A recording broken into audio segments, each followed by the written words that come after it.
नमस्कार, सीमांचल की आवाज देख रहे हैं आप। मैं हूं आपके साथ ज्योति शुक्ला।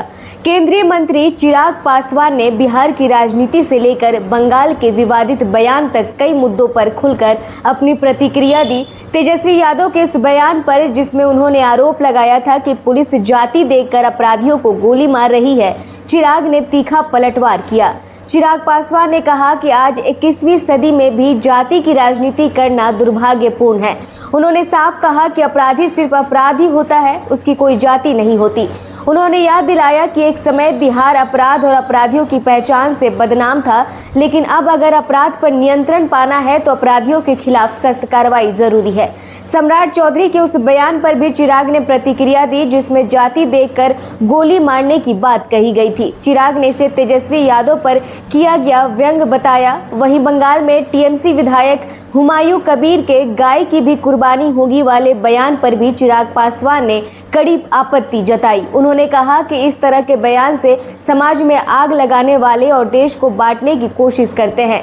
चिराग ने कहा कि देश आज विकास, रोजगार और प्रगति की बात कर रहा है। ऐसे में कुर्बानी और टकराव की राजनीति किसी भी कीमत पर स्वीकार नहीं की जा सकती।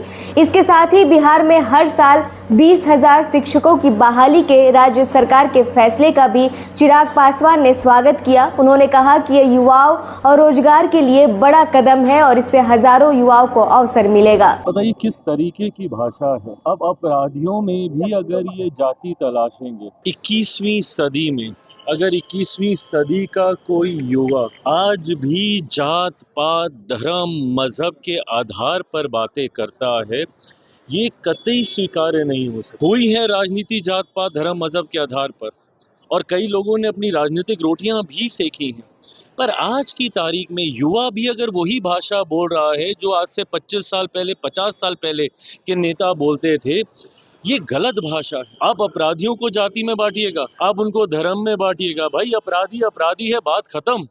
जिसने अपराध किया है उसको सजा मिलेगी और सजा मिलनी चाहिए, कड़ी से कड़ी सजा मिलनी चाहिए।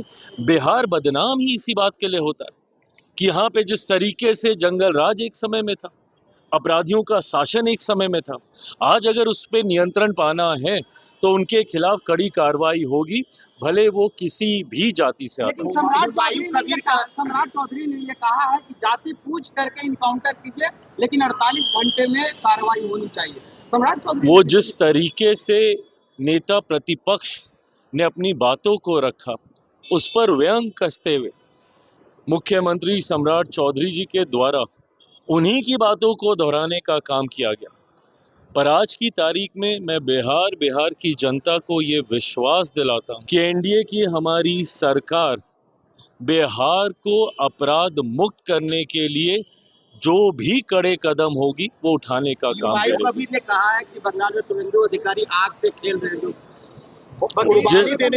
जिस तरीके की भाषा का ये इस्तेमाल कर रहे हैं, जिस तरीके की बंटवारे की ही राजनीति नहीं, जिस तरीके की ज्वलंत भाषा का ये इस्तेमाल कर रहे हैं, समाज में आगजनी फैलाना चाहते, कुर्बानी में किस तरीके की बातें ये कह रहे हैं कि बकरे की भी होगी, गाय की भी होगी, ये भाषा एक नेता की हो सकती है? किस समय में हम लोग जी रहे हैं, मेरी समझ के परे। आज की तारीख में प्रधानमंत्री जी के सोच वाली सरकार बंगाल को आगे लेकर जाना चाहती है। हर विभाग को प्रधानमंत्री जी ने कहा है कि अभी तक जो केंद्र सरकार की योजनाएं बंगाल में अभी तक लागू नहीं हुई थी, हर विभाग उसको लागू करे। मेरे खुद के मंत्रालय की कितनी योजनाएं, और आज जब हम लोग विकास की बात कर रहे हैं तो ये कुर्बानी की बात कर रहे हैं। ऐसे भाषणों पर मैं चाहता हूं स्वतः कोर्ट को भी संज्ञान लेना चाहिए, प्रशासन को भी संज्ञान लेना चाहिए। ये भाषाएं कतई स्वीकार्य नहीं है। इस मामले में एनटीए के प्रमुख ने कहा है कि पेपर लीक नहीं हुए थे, 1-2 जगह। देखिए ये गंभीर मामला है और इसको कतई हल्की बयानबाजी इस पे नहीं की जा सकती है। जांच चल रही है, एक के बाद एक गिरफ्तारी हो रही है। जो भी दोषी है, सिस्टम को ओवरऑल सेंसिटाइज किया जाना चाहिए और ये होगा। एक के बाद एक ये घटना हो गई है, आगे ये स्वीकार्य नहीं होगी। दिशांगंज में शुरू हो रहा है कुछ नया। स्ट्रॉन्ग कॉन्सेप्ट्स, एक्सपीरियंस्ड फैकल्टी और क्वालिटी एजुकेशन के साथ Sri Janya Classes, a place to unlock your potential. Admissions open. Batch starting from 10th May 2026. Call now.